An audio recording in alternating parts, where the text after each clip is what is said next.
Assalamualaikum warahmatullahi wabarakatuh. Semoga malam ini kalian semua yang sedang meluangkan waktu, entah sambil rebahan, kerja lembur, atau menemani kopi yang mulai dingin, selalu diberi kesehatan dan ketenangan.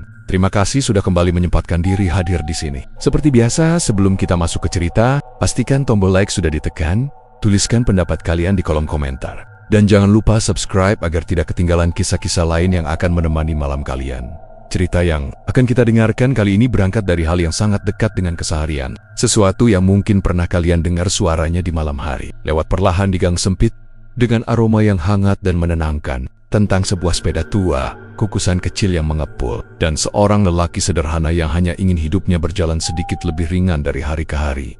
Tidak ada istana, tidak ada tokoh besar. Hanya lorong-lorong sempit Jakarta, rumah petak yang saling berhimpitan, dan bunyi lonceng kecil yang akrab di telinga. Namun seperti banyak kisah di kota ini, terkadang yang terlihat biasa justru menyimpan cerita paling kelam, pelan, nyaris tak terasa, sampai akhirnya terlambat untuk berpaling.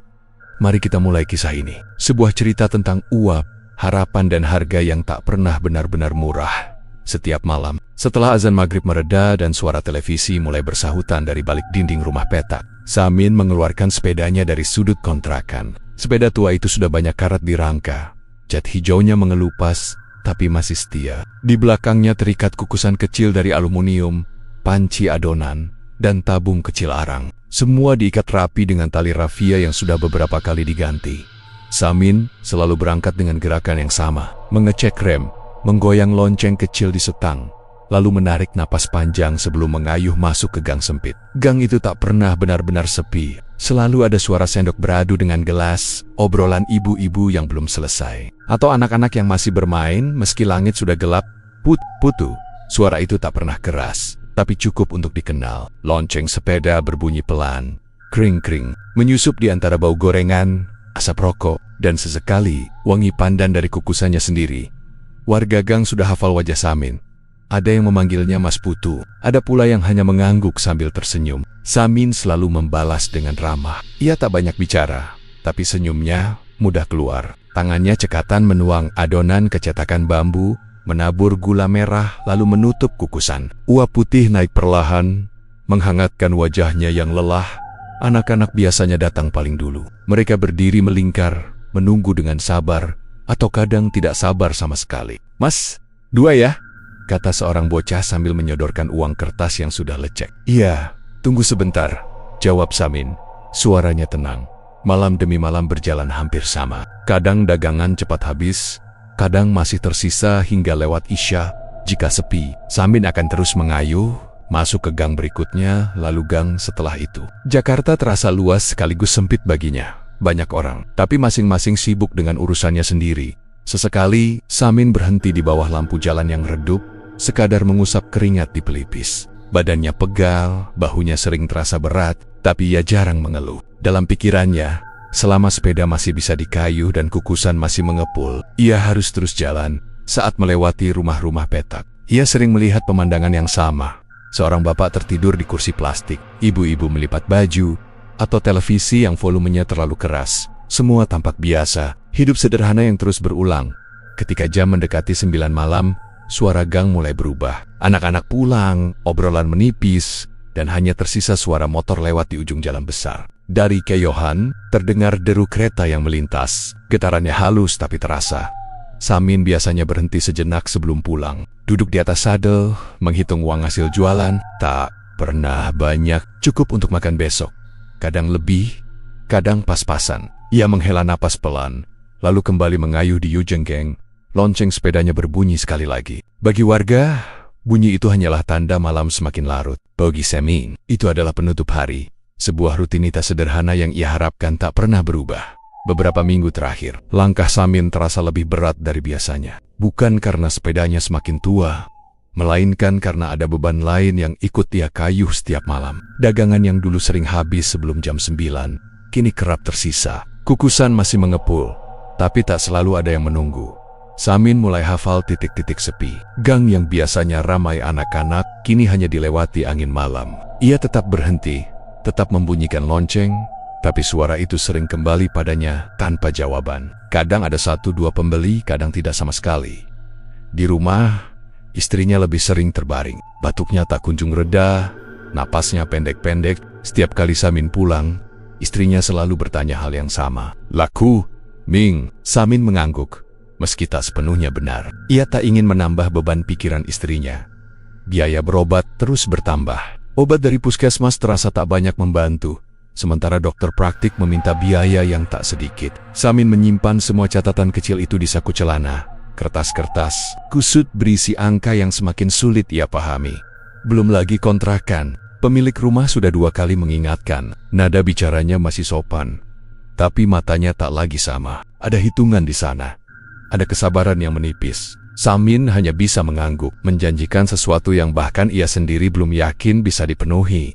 Malam-malam Samin jadi lebih panjang. Saat mengukus putu, pandangannya sering kosong. Tangannya bergerak otomatis, menuang adonan, menabur gula, menutup kukusan. Uap naik seperti biasa, hangat dan wangi, tapi pikirannya melayang kemana-mana. Ia sering teringat kampung halamannya di Jawa Tengah, sawah yang luas, udara pagi yang dingin, dan suara ayam berkokok. Di sana hidup memang sederhana, tapi terasa lebih lapang. Di Jakarta, meski dikelilingi banyak orang, Samin merasa sendirian. Semua berjalan cepat, sementara hidupnya seolah tertinggal. Suatu malam, saat dagangan belum juga habis, Samin duduk lebih lama di pinggir gang. Ia menatap rame-rama petak yang berjejer rapat. Lampu-lampu menyala di balik jendela kecil masing-masing, menyimpan cerita sendiri. Ia bertanya dalam hati, berapa banyak di antara mereka yang sedang menahan cemas seperti dirinya? Uang hasil jualan. Malam itu ia hitung pelan. Kurang. Lagi-lagi kurang. Samin menghela napas, lalu memasukkan uang ke saku dengan gerakan lesu. Lonceng sepedanya tak lagi ia bunyikan saat pulang. Ia mengayuh dalam diam. Di rumah, istrinya sudah tertidur. Samin duduk di lantai, menyandarkan punggung ke dinding. Kukusan ia letakkan di sudut. Belum sempat dibersihkan, uap tipis masih keluar, lalu perlahan menghilang. Ia memejamkan mata sejenak, berharap lelahnya ikut menguap. Jakarta terasa semakin sempit baginya. Gang-gang yang sama, wajah-wajah yang sama, dan hari-hari yang berulang. Samin tahu ia harus bertahan. Tapi di malam itu, untuk pertama kalinya, ia merasa kukusan kecilnya tak pernah benar-benar cukup untuk menampung semua beban hidup yang ia pikul. Perubahan kecil di gang biasanya tak pernah luput dari telinga Samin. Bukan karena ia suka mencampuri urusan orang, tapi karena hidup di tempat sempit membuat suara apapun terasa dekat. Obrolan ibu-ibu saat menyapu pagi, keluhan bapek bopak soal kerjaan, sampai bisik-bisik pelan yang muncul tanpa sengaja saat orang mengira tak ada yang mendengar. Awalnya, Samin hanya menangkap potanggen-potanggen kalimat. Dulu sih, dia juga susah tapi saya kerang. Ya begitulah. Coba tanya yang di pojok gang itu, kalau sudah kepepet, orang mah suka ke sana. Kalimat-kalimat itu melintas begitu saja di telinganya. Samin tak pernah benar-benar memperhatikan. Baginya, setiap orang di gang punya caranya sendiri untuk bertahan hidup. Ia lebih sibuk memikirkan adonan putu yang semakin sering tersisa dan batuk istrinya yang tak kunjung sembuh. Namun lama-lama, satu hal terasa sama dari setiap potongan cerita itu. Rumah pojok gang. Rumah itu letaknya di ujung, sedikit terpisah dari rumirama petak lain. Dindingnya lebih tinggi, pintunya selalu tertutup, dan lampunya jarang sekali terlihat menyala. Samin sering melewati depan rumah itu saat berjualan, tapi tak pernah benar-benar menoleh. Baginya, itu hanya satu dari sekian banyak rumah tua yang terselip di gang padat suatu sore. Saat Samin sedang membersihkan kukusan di depan kontrakan, ia mendengar dua tetangga berbincang. Suaranya tidak sengaja terdengar jelas karena gang sedang sepi. Katanya yang di rumah pojok itu masih bisa nolong. Kata salah satunya, nolong gimana ya, kalau lagi buntu. Tapi nggak semua orang berani. Samin tetap menggosok kukusan, pura-pura tak mendengar. Ia tahu jenis pembicaraan seperti ini biasanya berujung ke cerita yang tak ingin ia pikirkan. Jakarta penuh dengan kisah orang yang bangkit cepat, tapi jarang ada yang mau bercerita bagaimana caranya.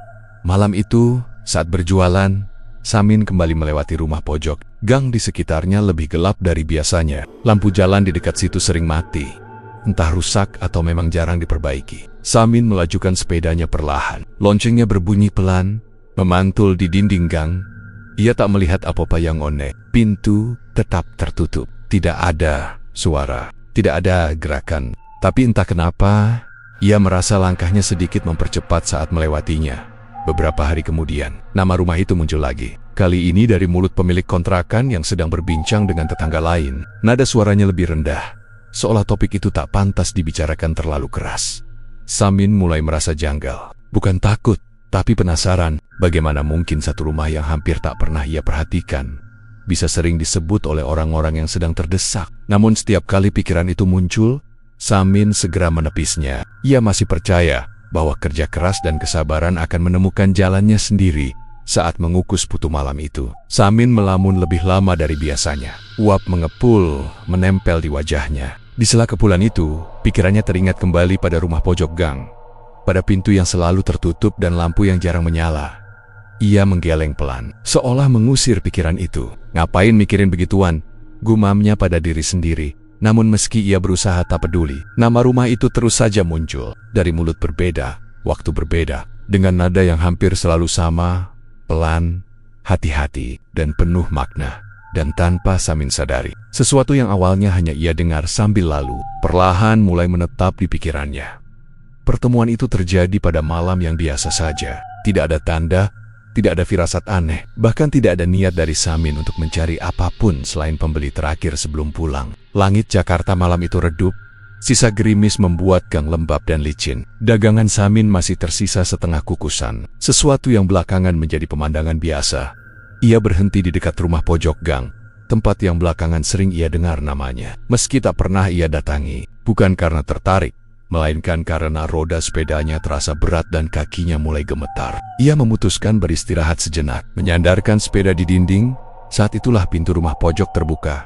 Tidak sepenuhnya terbuka, hanya celah kecil. Dari baliknya muncul suara tua, serak, tapi tenang. Masih jualan, Min? Samin terkejut. Ia refleks menoleh. Seorang lelaki tua berdiri di ambang pintu. Rambutnya memutih, tubuhnya kurus, tapi matanya tajam. Tidak menyeramkan, justru terasa seperti tatapan orang yang sudah terlalu lama melihat hidup.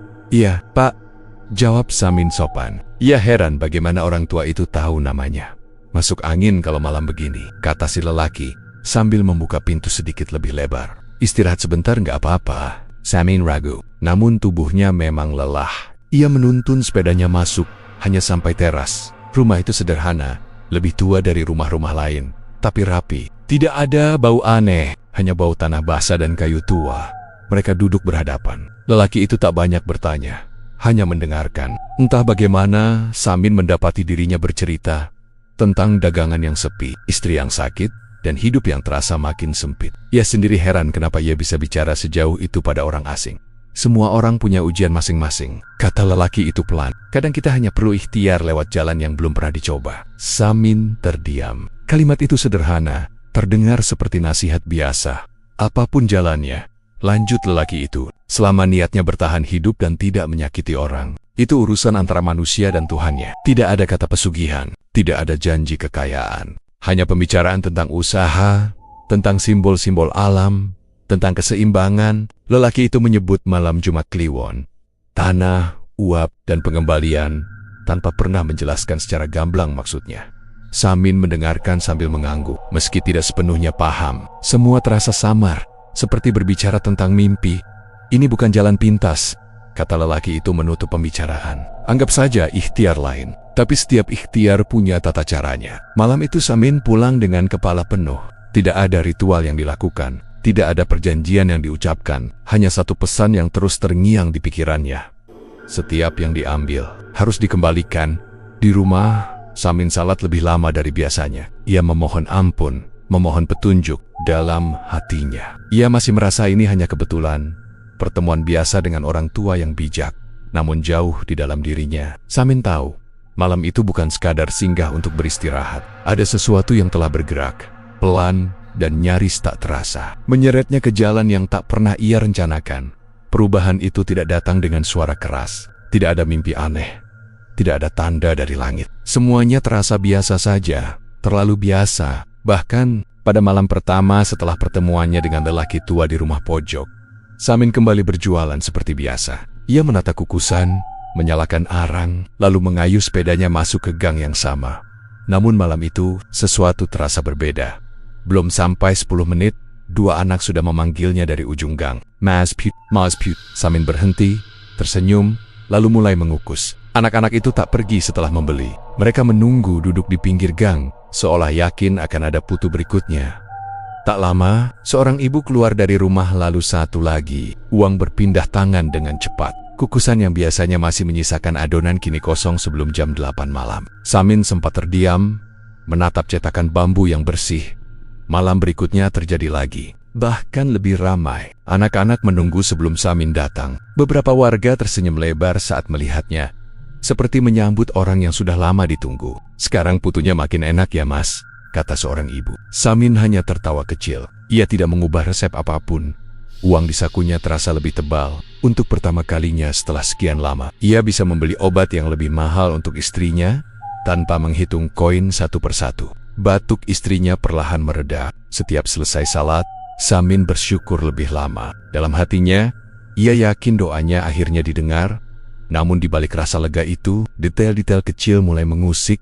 Kukusan terasa lebih berat saat diangkat. Padahal, isinya sama. Uapnya lebih panas dari biasanya. Sampai wajah Samin beberapa kali memerah. Ia mengira arangnya terlalu besar, lalu menguranginya. Tapi panas itu tetap ada.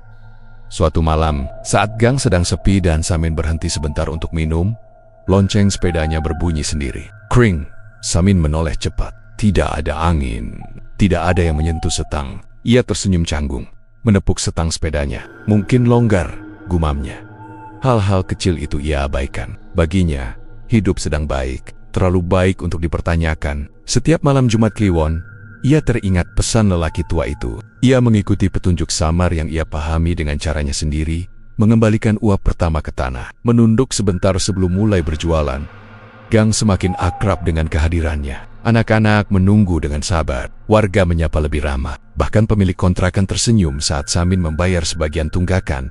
Namun di beberapa malam tertentu, Samin merasa seperti sedang diawasi. Bukan dengan tatapan, melainkan dengan kehadiran. Saat uap mengepul, ia seperti mendengar suara napas.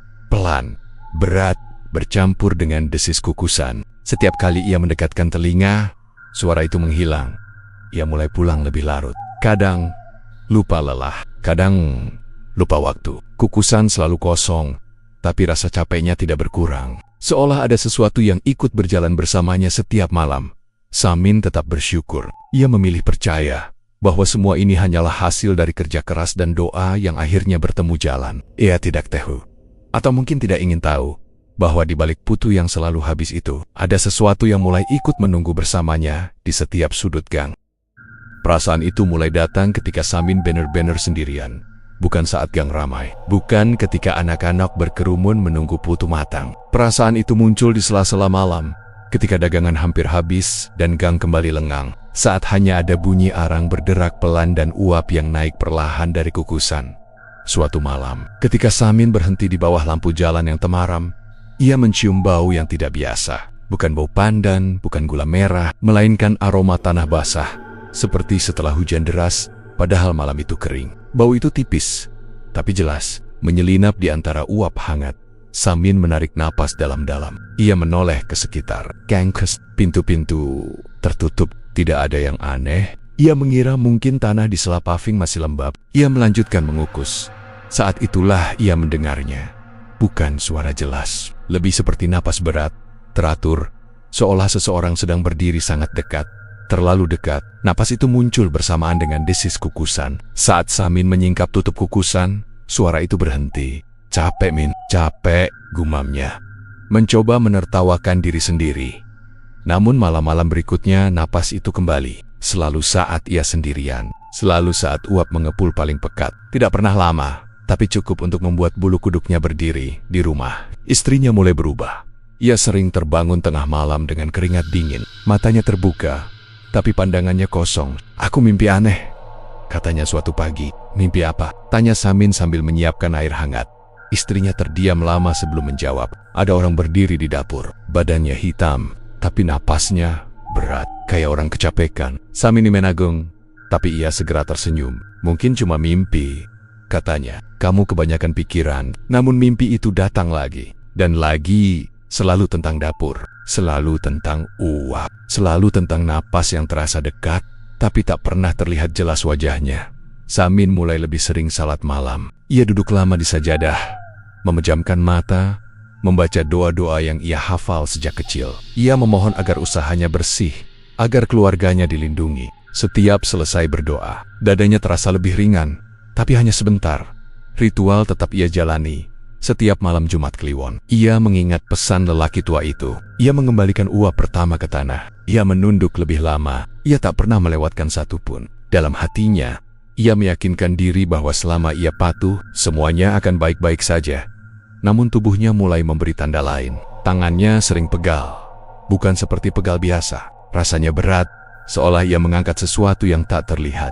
Kadang saat membersihkan kukusan, ia merasa kukusan itu masih panas, meski arang sudah lama mati. Suatu malam, ketika pulang lebih larut dari biasanya, Samin mendengar napas itu lagi.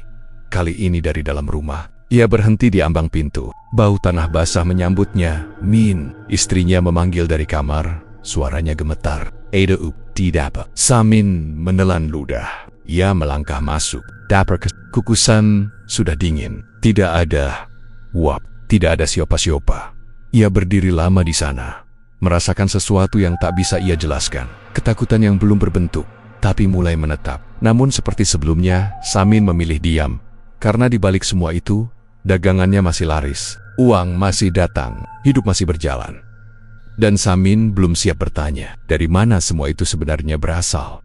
Malam itu adalah malam Jumat Kliwon. Samin tahu betul karena sejak sore dadanya sudah terasa tidak tenang. Sejak kejadian-kejadian aneh mulai sering muncul, malam Jumat Kliwon selalu ia jalani dengan hati-hati. Gerakannya lebih pelan, doanya lebih panjang, dan pikirannya selalu kembali pada satu pesan yang tak pernah dijelaskan sepenuhnya. Yang pertama harus dikembalikan. Gang malam itu lebih sepi dari biasanya. Lampu di beberapa rumah mati, entah karena sengaja dipadamkan, atau memang sedang rusak. Udara terasa berat, lembab, seolah menempel di kulit. Samin mendorong sepedanya perlahan, tidak membunyikan lonceng. Arang ia nyalakan dengan tangan sedikit gemetar. Ia berhenti di titik yang sama seperti malam Jumat Kliwon sebelumnya. Sebuah sudut gang dekat selokan kecil tempat ia biasa mengembalikan uap pertama. Kukusan diletakkan, adonan dituangkan, gula merah ditaburkan. Saat tutup kukusan ditutup, Samin memejamkan mata sebentar. Uap mulai naik, panasnya langsung terasa berbeda. Lebih menyengat, lebih berat, bau pandan bercampur aroma tanah basah yang kini tak lagi samar. Napas berat itu kembali terdengar, lebih dekat dari sebelumnya. Samin menahan diri untuk tidak menoleh. Saat ia hendak menunduk dan membiarkan uap pertama turun ke tanah, sebuah suara kecil memanggilnya, "Mas." Samin terkejut. Ia membuka mata. Di depannya berdiri seorang anak kecil, mungkin berusia 5 atau 6 tahun. Tubuhnya kurus, pakaiannya lusuh, dan sandal jepitnya sudah putus satu. Anak itu menatap kukusan dengan mata berbinar, lalu menelan ludah. "Mas, beli satu boleh?" Suaranya lirih, hampir tenggelam oleh desis kukusan. Samin membeku. Ini tidak pernah terjadi sebelumnya. Biasanya, di malam Jumat Kliwon, gang sepi. Anak-anak tidak keluar. Seolah semua orang tahu ada waktu-waktu tertentu yang sebaiknya dihindari. Tapi malam itu, anak itu berdiri tepat di depannya. Samin menoleh ke sekeliling. Tidak ada orang dewasa. Tidak ada yang memanggil anak itu. Hanya mereka berdua, kukusan yang mengepul, dan gang yang terasa semakin sempit. "Mas, aku lapar," kata anak itu lagi. Kali ini lebih pelan. Tangan Samin gemetar di atas tutup kukusan. Dalam kepalanya, suara lelaki tua itu kembali terngiang. Yang pertama harus dikembalikan. Tapi di depannya, ada seorang anak kecil, lapar, menunggu. Ia teringat dirinya sendiri di masa kecil. Pernah berdiri menunggu jajanan dengan uang pas-pasan. Pernah berharap penjualnya berbaik hati. "Ini putu pertama, Dek," kata Samin akhirnya. Suaranya serak. "Tunggu sebentar." "Ya." Anak itu mengangguk cepat, tersenyum kecil. Samin tahu ia seharusnya berhenti, menutup kukusan pergi, tapi tangannya bergerak sendiri. Ia membuka tutup kukusan. Uap menyembur lebih keras dari biasanya, membuat matanya perih. Napas berat itu terdengar jelas, seolah ada yang menghela napas panjang di dekat telinganya. Samin mengambil satu putu. Tangannya panas tapi ia tidak melepasnya. Ia meniup sebentar, lalu menyerahkannya pada anak itu. "Ini," katanya. Anak itu menerimanya dengan dua tangan. "Makasih, Mas." Ia langsung menggigit putu itu. Gula merah meleleh di sudut bibirnya. Ia tersenyum lebar, lalu tanpa berkata apa-apa lagi, berbalik dan berjalan pergi ke arah gelap gang. Samin menatap punggung anak itu sampai menghilang.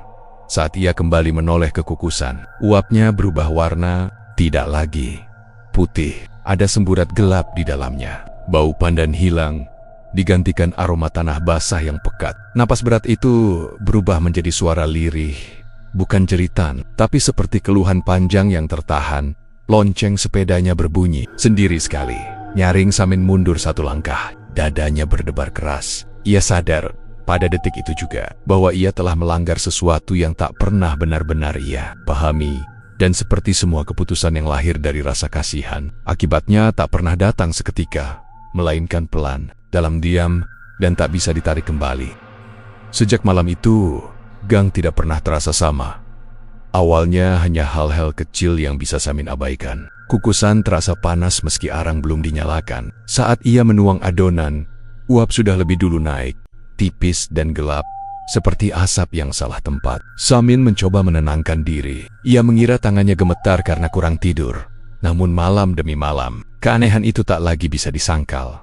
Suatu sore, sebelum berangkat berjualan, Samin membuka kukusan untuk memastikan semuanya bersih. Saat itu, kukusan tiba-tiba bergetar, pelan, lalu semakin kuat. Tidak ada api, tidak ada arang. Tapi dari dalamnya terdengar bunyi air mendidih, keras, mendesak, seolah sesuatu sedang direbus dengan paksa. Samin menjatuhkan tutup kukusan. Dadanya naik turun. Ia mundur beberapa langkah, lalu beristighfar berulang kali. Ketika ia memberanikan diri membuka kembali kukusan itu, semuanya diam bersih.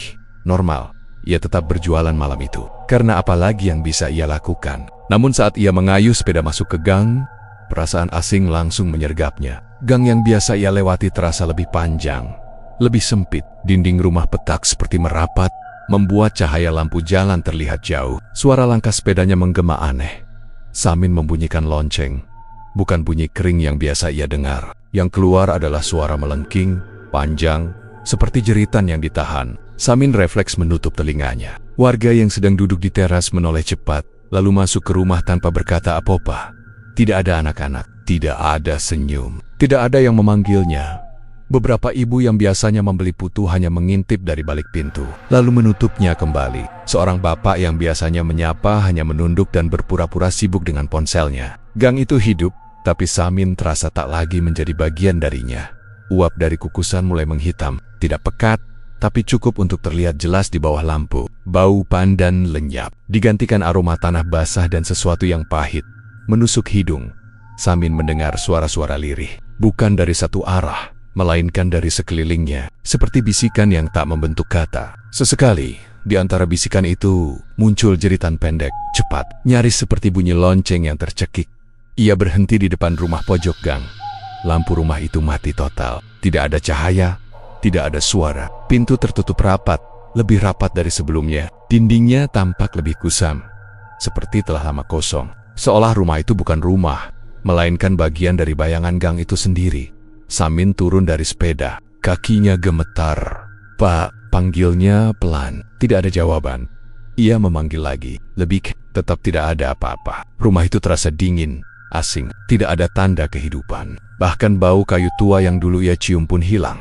Saat Samin berbalik, kukusan di sepedanya kembali bergetar. Kali ini lebih keras. Tutupnya beradu, klak-klak, klak, seperti ada yang ingin keluar dari dalam. Uap hitam menyembur, disertai suara jeritan panjang. Bukan suara manusia, tapi cukup dekat untuk terasa nyata.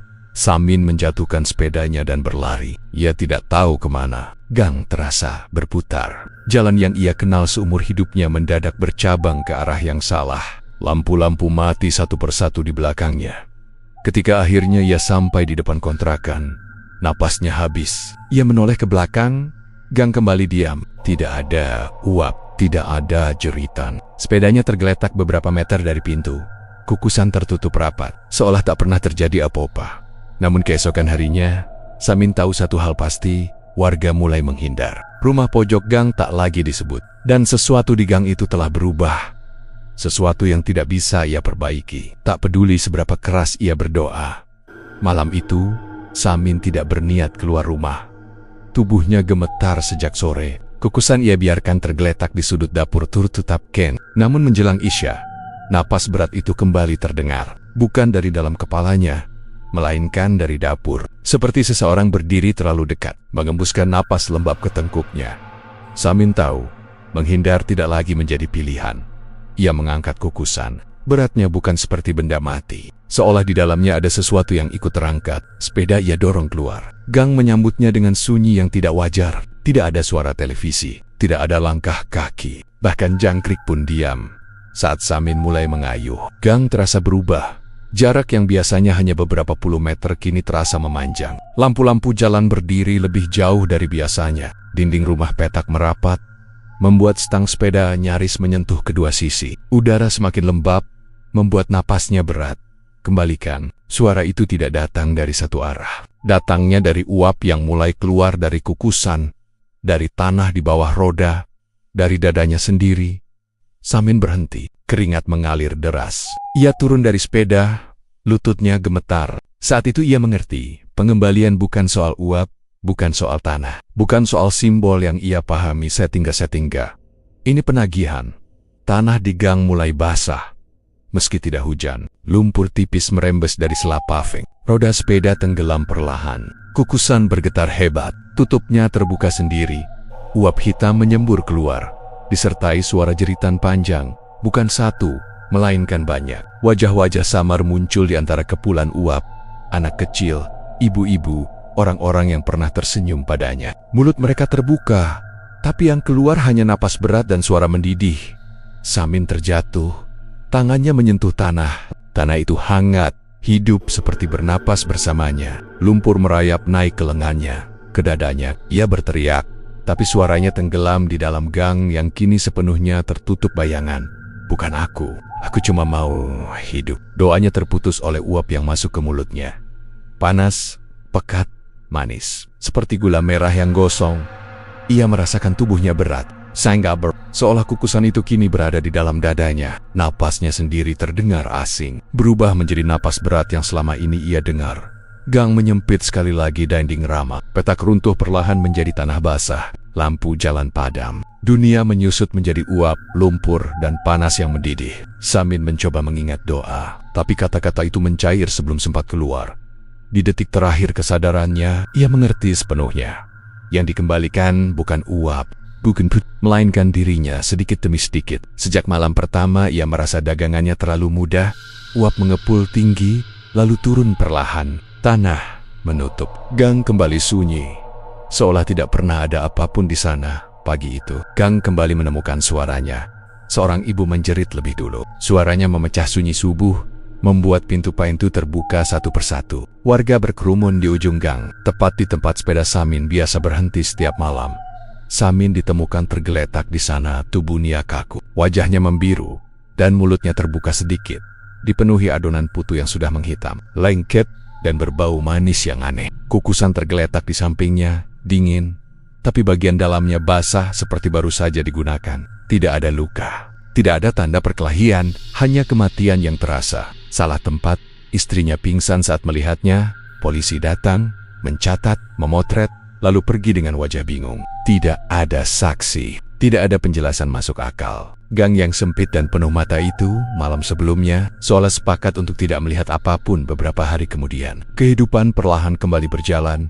Anak-anak kembali bermain, ibu-ibu kembali menyapu pagi. Sepeda lain lewat, menjajakan jajanan berbeda. Nama Samin disebut pelan-pelan, lalu semakin jarang. Seperti kebiasaan di kota ini, semua duka akhirnya harus memberi jalan pada rutinitas. Rumah pojok gang tetap gelap. Tidak ada yang mengklaim rumah itu. Tidak ada yang mengaku pernah melihat penghuninya. Bahkan ketika ditanya, sebagian warga mengernyit, seolah rumah itu tak pernah benar-benar ada. Pintu kayunya lapuk, ditumbuhi jamur, seperti bangunan yang telah lama ditinggalkan. Namun gang tidak pernah benar-benar kembali normal. Pada malam-malam tertentu, terutama setelah hujan atau menjelang tengah malam, aroma kue putu kerap tercium. Wangi pandan dan gula merah, hangat dan akrab. Datangnya pelan, menyusup dari ujung gang, lalu hilang begitu saja. Anak-anak yang terbangun malam kadang bertanya, "Bu, Mas Putu lewat lagi ya?" Tak ada sepeda, tak ada lonceng, hanya bau yang tertinggal dan perasaan tidak enak yang sulit dijelaskan. Beberapa warga mengaku mendengar suara mendidih di dekat selokan. Ada juga yang bersumpah melihat uap tipis naik dari tanah sebentar saja sebelum menghilang. Tidak ada yang berani memastikan, tidak ada yang ingin terlalu tahu. Karena semua paham satu hal, tidak semua rezeki datang tanpa meminta kembali. Samin bukan orang jahat. Ia hanya seorang lelaki yang ingin bertahan hidup, yang terlalu lelah untuk membedakan doa dan jalan pintas. Dan mungkin itulah yang paling menakutkan, bahwa pesugihan tidak selalu datang dengan wajah mengerikan. Kadang ia datang lewat kebutuhan, lewat rasa kasihan, lewat harapan sederhana agar hari esok sedikit lebih ringan. Dan ketika semuanya sudah diambil, yang tersisa bukan sekadar kematian, melainkan warisan ketakutan yang menetap di gang sampet, di ingatan warga, dan di aroma putu yang tak pernah benar-benar pergi. Cerita ini sepenuhnya fiktif. Nama tokoh, tempat, dan peristiwa dalam kisah ini tidak mewakili kejadian nyata. Cerita ini dibuat sebagai karya horor dan refleksi sosial, bukan untuk mendorong atau membenarkan praktik pesugihan atau kepercayaan tertentu.